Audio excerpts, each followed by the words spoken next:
Hi Andre, thank you for taking the time Okay. out of your busy schedule and to join me today. So navigating a business and leading a business through a pandemic is no easy feat. And I think the deeper question on many leaders' minds are, how do we meet the physical and psychological needs of our workforce while ensuring our business is operational? What are some of the challenges we've faced as a business during this pandemic? No, I think one of the words that has been overused in the last couple of months is unprecedented, and I think that's the reality. I think what we faced has been a whole new level of challenge, which I don't think anyone could have planned for necessarily. I think we all have disaster recovery plans, business continuity plans, and I think all of those were tested above and beyond what they've ever been tested before. So I think challenges many and varied, from as you said, engaging staff emotionally, dealing with customers who are equally unsure of what to do, how to respond, through to people sitting at home having to be educators, parents, workers, trying to juggle a million balls at once. So I think it was kind of next level stuff for pretty much everyone. So I think to say to single out leaders may be unfair, because I think everyone went through a torrid time. I don't think anyone was excluded in this situation. So I think the big thing, I think what was critical was being available and speaking openly to people during the time. So I think it probably took us a few days to kind of get up to speed, but I think what we did initially was we had instituted war room meetings up front, so that every day we were talking to certainly the senior leadership team, making sure that everyone in that team was on the same page in terms of what we were doing, and then just progressively upping the ante in terms of talking to staff and keeping them informed, engaging customers proactively as early as possible to understand their unique situations and challenges, and so kind of trying to keep a finger on the pulse as much as possible, and then using that as a guide and a steer to respond quickly, and to make sure that people across the business and customers kind of understood where they stood every step of the way as much as possible. So I think those were some of the key things which we maybe didn't get right from day one, but certainly we adopted very quickly in terms of managing the situation as proactively as possible. How did we actually overcome some of these challenges? We understand that the business has been impacted from an operations perspective. Being a contact center environment means less people within the business, only a third of the workforce was allowed to return. Being in the debt collection industry, we understand that was not an essential, dubbed as an essential service. How have we overcome some of those challenges during this period as a business?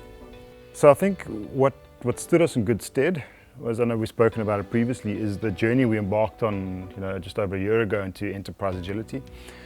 So what that meant is that we'd already started to operate in kind of more of a cross-functional team kind of environment, with kind of regular check-ins with the teams, with a broader range of skills, looking at and addressing operations and the challenges that they're facing. So being able to leverage that quite quickly to change our business model really stood us in good stead. When lockdown started, I think we probably deployed maybe 20 or 30 people to work from home, mainly senior people. And during the lockdown period, I think as of yesterday, we're up to about 490 people working from home at an agent level. So being able to turn that around quickly. We didn't even have a solution capable really of working from home at the start, but having a strong IT team kind of innovating on the fly, developing solutions on the fly to get people enabled to work from home as if they're in the office, which is I think the beauty of what the guys were able to develop is no additional training really needed to happen. The staff at home now work as if they're in the office. So, it made it quite a seamless transition for people. So, typically if we could rescript this, we'd probably want to spend some time with the guys in office, training them properly, understanding what systems they're going to be using. But I think we were forced into this. So trying to keep things as consistent as possible with what guys are familiar with helped to kind of ease the kind of transition to work from home. I think also the team spent a lot of time initially deploying kind of digital solutions to our business. So automated kind of messaging, but on a very targeted and managed basis. You know, I don't think there's anything more frustrating than getting an automated voice message played to you when you answer the phone that has no bearing on you, no relevance to you, and is kind of completely unsolicited. So, you know, scripting those kinds of campaigns to be very targeted and be specific to debtors at a specific stage in the month, a specific week of the month, so that it was pertinent to their position, helped to kind of make those messages more palatable, but also to change the narrative. You know, it's all very good and well saying, no, we try to be business as usual as much as possible, but you can't, because it's not business as usual. So it's how do you change the narrative to have a softer approach to customers? As much as you're phoning them about their debt, it's as important to be understanding of their situation. So really changing the narrative, and even when we deployed staff from home, is to say, yes, you're potentially a debt collector, but understand and take time to understand the situation the consumer's in, because it is, and I'm going to use the word again, an unprecedented time. You've got to understand their situation, and you've got to treat them differently.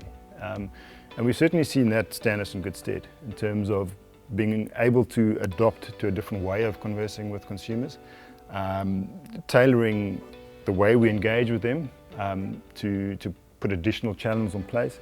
So another thing we deployed quite quickly was an online portal for debtors to be able to log in themselves, see their account status, be able to make payments across a wide range of the campaigns that we service. So, you know, deploying these tools systematically through the time just made it easier for consumers to engage with us, either proactively or in response to prompting from our side. And so, you know, the team rallied very quickly, and I think that's where we saw the benefit of having a diverse and cross-functional team at the ready. As they were able to respond quickly, they were able to change tack a number of times during the course of the stages of lockdown to be responsive, innovative and agile in developing solutions. And that really has gone a long way to kind of smoothing our path through this. I wouldn't say it's been easy, but certainly there's always been a plan, and there's always been, you know, a progression towards something better. You know, one of our mottos has always been, make sure that we're improving on systems every day. So other areas of the business have been in the office pretty much all the way through, and having been classified as essential services. It was about initially not forcing people to be here. It was really initially to say, look, this is a voluntary process. If you want to work, come to work. We have a place for you. We have a safe environment for you, and the big focus there was making sure that every day we improved on our protocols to make sure we had every day that it was a safer environment. There was another check or balance in place to make sure that we created an environment that was conducive to working, but that when employees came in, they felt safe, they felt looked after, they felt cared for. And I think those were critical to creating a spirit of goodwill amongst the people who were in the office, because it wasn't fun. It wasn't fun being the only person driving on the road to work, you know, thinking, what am I getting myself into, you know? So I think it was important to let people feel safe and to then show that they were valued during that period as well. So it was just adopting the principles that we had learnt in our journey to enterprise agility to just adopt that continuous improvement, and to just do that consistently through the period, and not take the foot off the accelerator to keep improving. So it's taking our Kaizen approach to everything. It's that continuous improvement. Just to take you back to something you mentioned a bit earlier around the debtors and the capabilities that we're affording them in regard to speaking to them on a one-to-one basis and positioning our messaging correctly. What are your thoughts around the economy, basically? We understand that we're in a very difficult time. Our consumers are cash strapped. What does that actually look like for the debt collection space? How do we envision the business moving forward? We have capability, but we also understand customers are in a difficult position. So how do we respond to that? Look, so I think what we saw very quickly early on, I mean, as early as our March figures already. So it was effectively the lockdown started end of March, the last few days of March. Our March figures already, we saw a big decline in terms of collections. It's further down in April, significantly down on what we saw in March. And we've kind of seen a little bit of stability and an increased performance moving into May. Now, our big question mark at the moment is whether that's sustainable. we know that the government has thrown a lot at the pandemic in terms of things like increasing grant payments, UIF TERS benefits for employees. And all of these things have come in, and what we're hoping is that haven't created a false sense of kind of goodwill amongst people, which we are seeing in the numbers. But our big question is that sustainable? If these measures fall away in July as we're expecting them to, then there is every possibility that we are going to see larger scale retrenchments in the economy, that we are going to see increasing pressure on the consumers' pockets in terms of being able to make their debt repayments. So we are seeing the early signs of a bit of recovery, but we're not sure that that's sustainable. So we're watching it very closely, and we check in on performance on a daily basis to understand how we're tracking. And that's the only way you can do it, is day by day to know where the numbers at, what are we hitting, do we need to change our forecast. So we, as much as we have a daily war room check-in, we have a daily finance meeting as well to understand the position of the company, the performance, and how that plays back to the numbers. So yes, I think these things are important, and we certainly hope that what we're seeing in terms of a slight recovery into May will be sustained. Too early to tell, I'm afraid. I think we certainly aggressively finalising figures for May, and we'll get a good steer on where May ended. But yeah, I'm worried for July, to be honest. I'm worried from July forward when, as I said, a lot of the government-backed initiatives potentially fall away, where that leaves consumers, because that's going to be the big worry. If only there was some sort of crystal ball for us to have these answers, hey? Just to take you back a bit to the operations side of the business and the workforce, what measures have we put in place for, we understand our workforce, our employees are under a lot of stress, and psychologically this has had an impact not just on the financial part of it, but on their psyche. In what ways have we made that path for our employees easier? Or how have we supported them during this time is actually the question. So I think, as I mentioned earlier, I think communication is key in that process, to help them understand when we're making a UIF claim, for instance, what is the status of that? How are they impacted by that?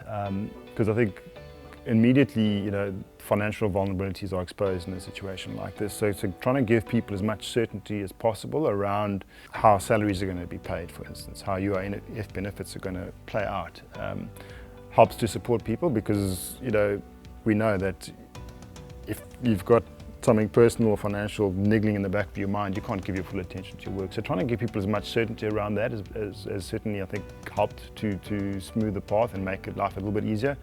I think, really through our culture initiatives, there's a bigger team supporting as well.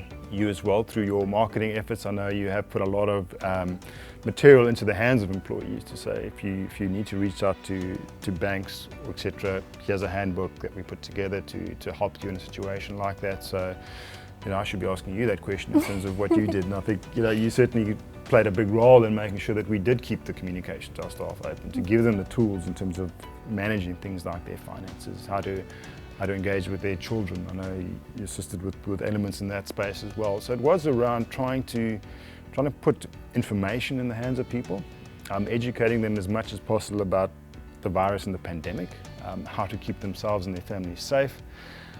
So it was kind of a broad range response to try support staff and to raise awareness in general around people's personal situation, the broader economy, the pandemic, how to deal with it, and just equip people with as much information as possible, I think was really the letter of the day and what we aim to do. We are a team, we play to win, that's one of our key values. I think also, what would you say is one of the key value drivers that has managed to navigate us through all of this? We've got quite a few. Which one would you identify as being the one that really would summarize our journey to date? Look, I think you've already said it. It is the team that we have around us. If it wasn't for the team we had, and have had and continue to have supporting us at this point in time, we wouldn't be here. The team really rallied hard and strong from the outset. You know, people working 24/7 around the clock. When it came to, for instance, deploying hardware to work from home staff, you know, it was a massive team effort, from getting equipment through the gates, delivered from suppliers, to being prepped by the IT department, to getting that out to staff, to making sure staff knew how to use this equipment, how to set up their LTE devices, etc., etc. You know, no one person could do that. If we didn't have the team we have being able to respond so quickly, you know, it would have been a very different outcome for us. So, absolutely, you know, the people at Blake are what make this place special and have what carried us through this, and wouldn't want to do it with any other team. Absolutely, no. Definitely, I'm very proud of being part of this team. I think we've done some incredible things under very difficult circumstances, and our response to the entire journey thus far, I think we've taken some really good steps. Any final thoughts and some advice for any other leaders out there? Look, so I think you can never communicate too much in a situation like this. People have so many questions, so much uncertainty. Even if you can give someone 1% more certainty today, it's more than they had yesterday, and it's something for them to build off and to remain positive about. So, you know, I think it is about building positivity, staying in touch with people, being open to communication, and being as transparent as possible. You know, I think once again, I'll speak to a member of the team. I know you spoke to her earlier as well, Keshika, in terms of, you know, she's our HR executive, but when it came to communications, her name and number was in our communications. It was an open channel for anyone to reach out to her and have their questions answered.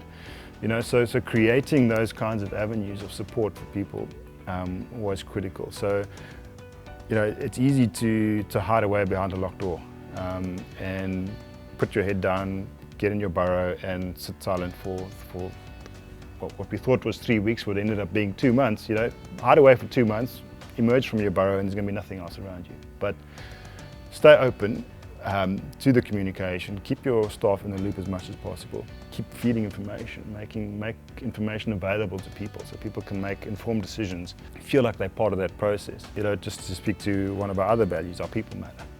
So show people that they matter in the process, and that goes a long way to building goodwill and to keeping your team motivated, and that's the only thing that carries us through this, is a motivated team who can see a light at the end of the tunnel and have something to strive and work towards. So that's what we've tried to do, and I think that's really what we need to give to people in this time, is hope and a sense of security as much as possible. Thank you so much for your time, Andre. It was really enjoyable chatting with you, and we don't know what's going to happen for the next few weeks, but I think we know as a business we're in good hands. We've got good leaders. So thank you. Pleasure. Thanks for the time.